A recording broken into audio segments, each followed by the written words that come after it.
Bonjour. Bonjour Chloé Almalé. Bonjour Léna.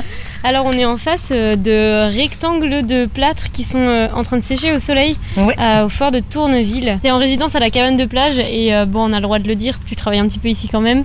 Bah ouais, bien sûr, parce qu'on nous a trouvé cet atelier, les deux fondateurs de la résidence, donc on est super bien. Voilà. Et donc toi, t'es sculptrice. Alors d'où t'es venue cette idée de faire des rectangles de plâtre ? Alors, donc je fais de la sculpture. Moi, ce qui m'intéresse, c'est de travailler en fonction plus ou moins de mon environnement et de réfléchir vraiment à la question de l'espace. Et vu que la cabane, c'est quand même déjà un espace assez délimité, je voulais voir comment... Il y a les galets, forcément, très exotiques pour nous, pas pour les Havrais. Et donc, voir un peu ces questions même de sol ou de délimitation d'espace, comment je pouvais travailler avec ça. Voilà. Oui, tu dis très exotique pour nous parce que vous êtes deux à venir de Paris. Ouais, enfin bon, voilà, au-delà de ça, voilà, les galets, nous, ça nous séduit, alors que je pense que vous en avez un peu ras-le-bol quand on vous en parle. J'en sais rien, etc. Mais moi, c'est quelque chose qui m'intéresse. On s'en lasse pas non plus. Bah, tant mieux. Que ça ne soit pas plat, plomb et que ça soit compliqué d'appréhender physiquement, c'est quelque chose qui me plaît. Alors quand Flora Vachez et Simon Le Sieux t'ont proposé de participer au projet Première Ligne, donc qui investit une cabane de plage, un lieu donc privé dans un espace public, quelle a été ta première réaction ?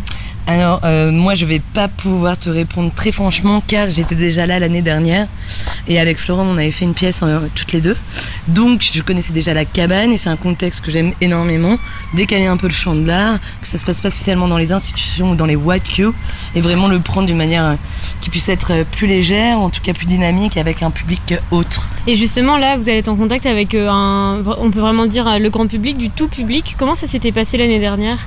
Très bien et de manière très différente. Il y en avait qui ne comprenaient pas du tout ce qui se passait, d'autres qui étaient assez curieux, d'autres qui étaient alertés parce que nous on avait fait un geste qui faisait que la cabane dépassait des autres et donc on se demandait si on avait le droit, si on avait demandé l'autorisation, etc. Donc après il y a aussi la question de l'art et du non-art, voir comment les décalages etc. peuvent être perçus.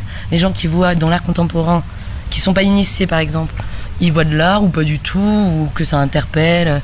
On a eu plein de réactions différentes. Mais en tout cas, je pense que ça interpelle d'une manière ou d'une autre et que c'est assez plaisant plutôt que d'aller à l'art, que l'art puisse venir aussi à nous ou s'imposer d'une manière minime sans être une obligation, mais que voilà, on tourne dans l'œil, on se dit qu'on puisse aller voir.